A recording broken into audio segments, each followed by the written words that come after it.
نور على مر الزمان تألقا وأضاء للدنيا طريقا مشرقا وهدى من الرحمن يهدينا به للصالحات وللمكارم والتقى.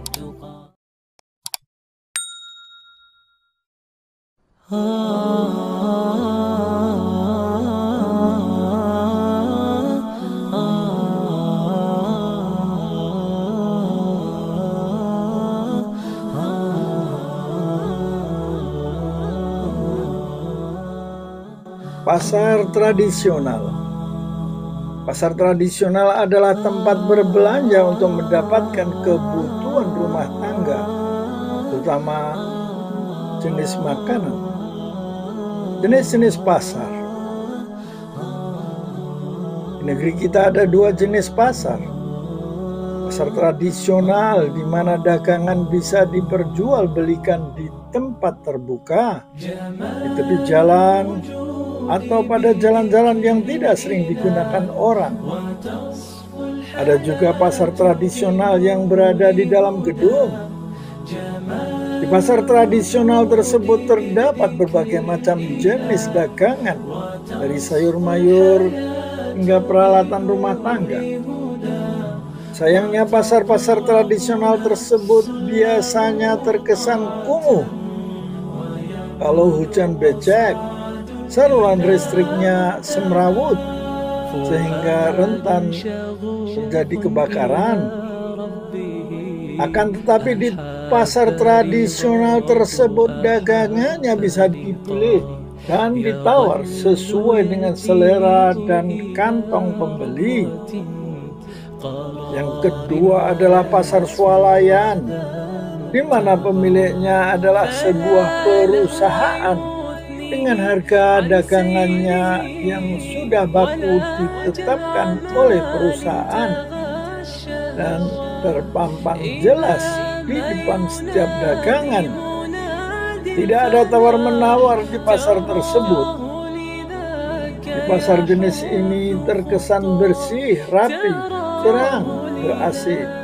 Dagangannya pilihan dan ditata rapi. Akan tetapi biasanya harga dagangannya lebih mahal daripada pasar tradisional dan tidak ada tawar-menawar. Biasanya jenis pasar ini terdapat di kota-kota besar. Memilih pasar.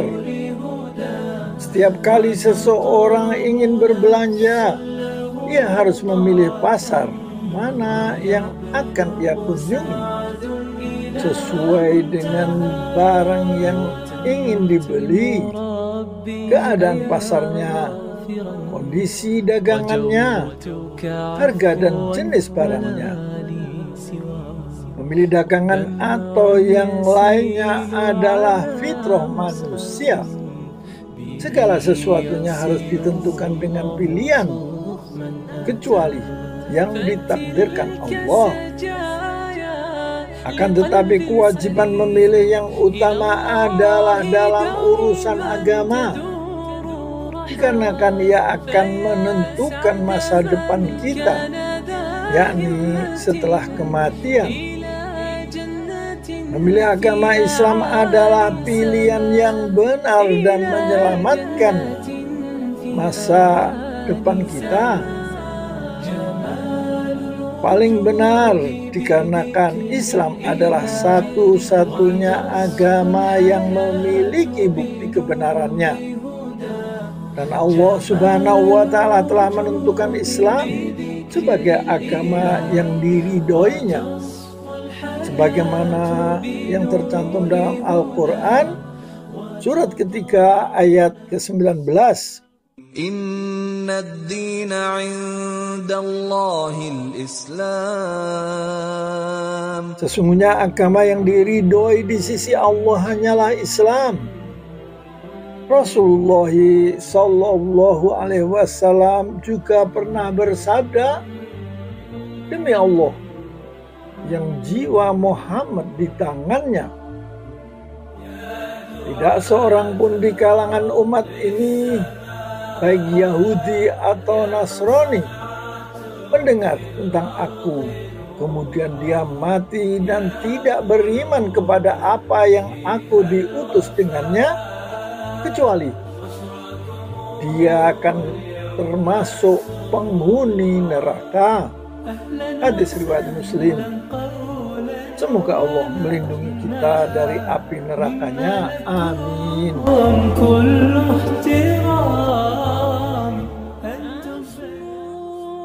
Pasar tradisional.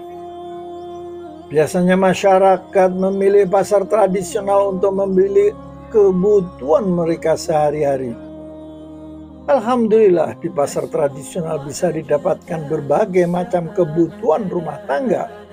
Di antaranya sembako, sayur mayur, buah-buahan, rempah-rempah, daging dan ikan. Masya Allah, betapa besarnya karunia Allah.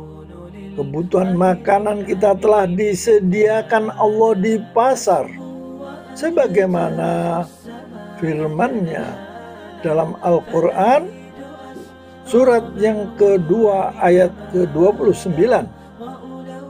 هو الذي خلق لكم ما في الأرض جميعا. Dialah Allah yang menciptakan segala apa yang ada di bumi untukmu. Jikalau Allah tidak menciptakan itu semua, siapakah yang bisa memenuhi kebutuhan kita? Tidak pantaskah kita bersyukur atas karunia Allah yang begitu banyak? Kedatangan dagangan di pasar tradisional.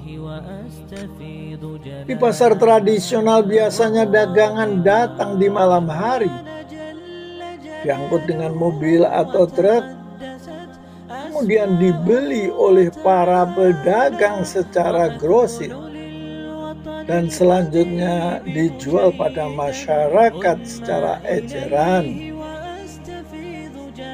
Perlu diketahui bahwa di dalam Islam seorang diharamkan membeli dagangan dari para petani langsung sebelum dia sampai di pasar. Sebagaimana perintah Rasulullah Sallallahu Alaihi Wasallam dalam hadis ini. Dari Abdullah bin Umar, ia berkata, dulu kami pernah menyambut para pedagang dari luar, lalu kami membeli makanan milik mereka. Nabi Sallallahu Alaihi Wasallam lantas melarang kami untuk melakukan jual beli semacam itu dan membiarkan mereka agar sampai di pasar dan berjualan di sana. Hadis riwayat Bukhari nomor 2166. Sayangnya para petani tidak memiliki sarana transportasi pribadi untuk menjual dagangannya langsung pada para konsumen, dan negara pun tidak menyediakannya, sehingga mendorong berkembangnya para tengkulak sebagai agen spekulator utama. Spekulator dalam artian orang-orang yang mengambil keuntungan hanya dengan cara memindahkan barang dagangan dari satu tangan ke tangan yang lain tanpa memproduksi barang konsumtif yang bisa dimanfaatkan oleh masyarakat luas. Sistem perekonomian berbasis spekulasi, kata orang-orang barat, tidak memperkaya negara, sehingga mereka lebih menggunakan sistem perekonomian berbasis produksi dengan cara menekan secara maksimal spekulasi dalam sistem perekonomian. Dengan konsep perekonomian tersebut, peralatan bureautik atau perkantoran jenis komputer, telekomunikasi, transportasi, otomatisasi, peralatan-peralatan berat industri diciptakan dan bisa menekan spekulasi. Pertama kali upaya penekanan spekulasi dalam sistem perekonomian telah dimaklumkan oleh Rasulullah Muhammad SAW ratusan tahun sebelum dipahami oleh orang-orang Barat belakangan ini. Allahu Akbar. للسعد في أمل تروي الجمال بها